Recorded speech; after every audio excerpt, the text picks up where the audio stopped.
Yan mga kabalasik, ang nabili kong isda, pusta. Pipirtuhin ko na lang para madali-dali.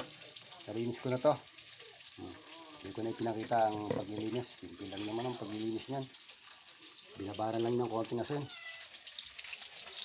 Yun. Dapat kasi kami. Yung dalawa ay nasa trabaho, kaya yan. Tinitag isang pusta lang kami. Ayun kasi ayaw nito. Gusto ko galunggong. Kaya bumili ako ng isang pirasong galunggong.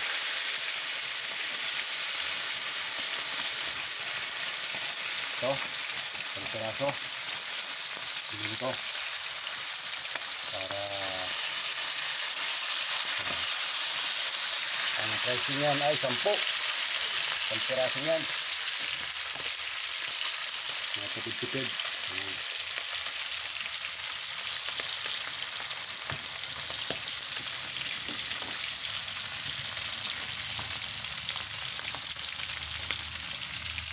Mantika.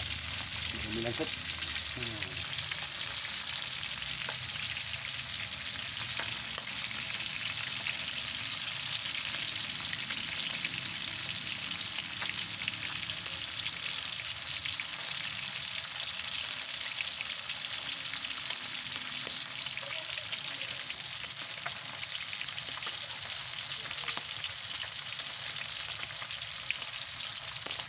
Hoy.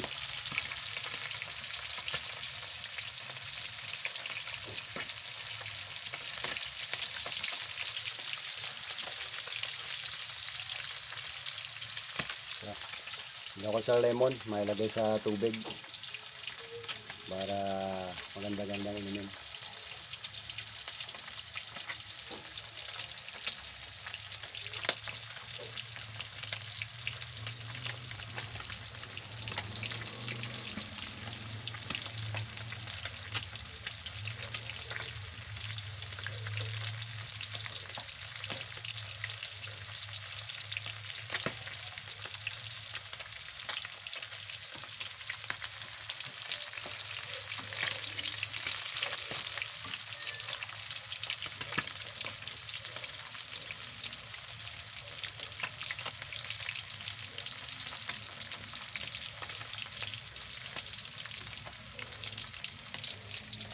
Ako isang lalagyanan, mga kabalasik.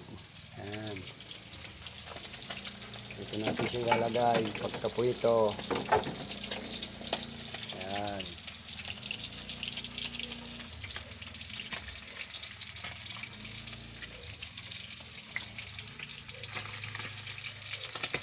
Uy.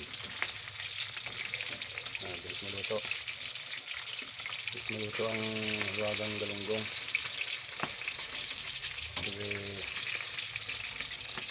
Habang kaya pagbilingan pa. Yan. Wala. Pwede. Yan. Medyo toasted.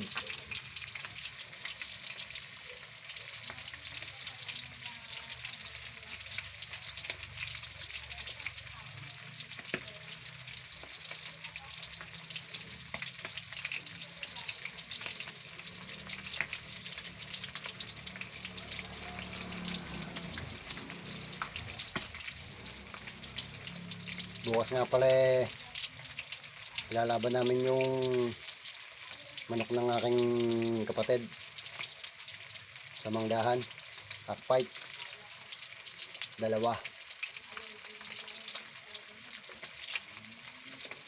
Kaya medyo babantayan ko muna ngayon.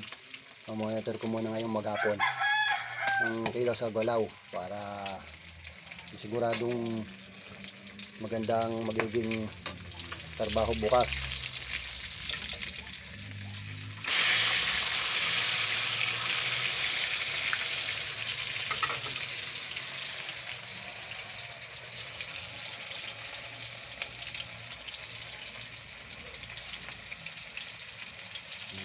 Balasi.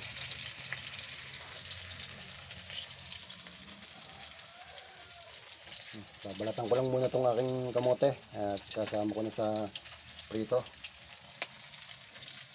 Kabili ako 2 pirasong kamote, mahal na rin. 30 pesos, 2 piraso. Ito yung tawagin ni kamoting ube. Pipirtuhin ko na lang. Sama ko na rin dito mamaya. Saglit lang mga kabalasik at babalatan ko.